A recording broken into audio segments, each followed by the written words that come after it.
The Xbox One has been performing pretty well in terms of sales because Microsoft's Xbox One has been selling more than Sony's PlayStation 4 in the past couple of months. And then we're still waiting to see how the PlayStation VR and the PlayStation 4 Pro is going to do in terms of sales, as well as the Nintendo Switch when it comes out. But another company that we need to talk about in terms of sales is the iPad, Apple's iPad Pro. Their sales in 2016 has been, I don't know, I guess it varies depending on who you ask. But the iPad Pro has not exactly sold as much as many people thought it would.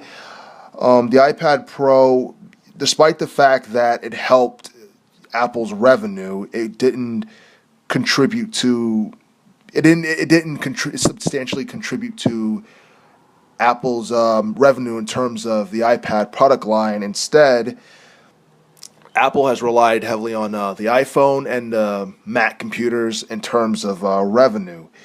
In terms of earnings, by the time quarter three finished for Apple, the company earned about $42.4 billion in revenue, while earning $7.8 billion in net quarterly profit, while their quarter four earnings saw them earning $46.9 billion in revenue and $9 billion in quarterly profits.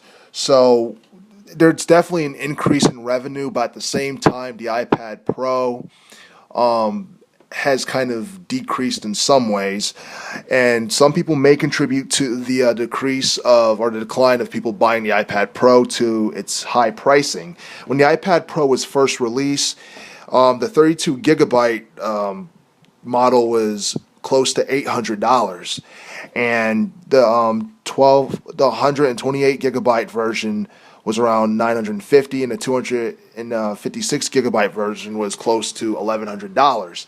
And if you look at the iPhone 7, the 32 gigabyte model, it was about $650, and more plus tax. And you look at the iPhone 7 Plus when it was first released, it was approximately $770. So looking at those prices, it's understandable why the iPhone 7 and why Macintosh, the iPhone 7 and probably Macintosh, depending on what type of computer or laptop you get, why they sold more than the iPad Pro. And it's kind of a shame because the iPad Pro actually had some pretty cool games such as Kingdom Hearts Unchained X, Lego Jurassic World, and Skylanders Supercharger.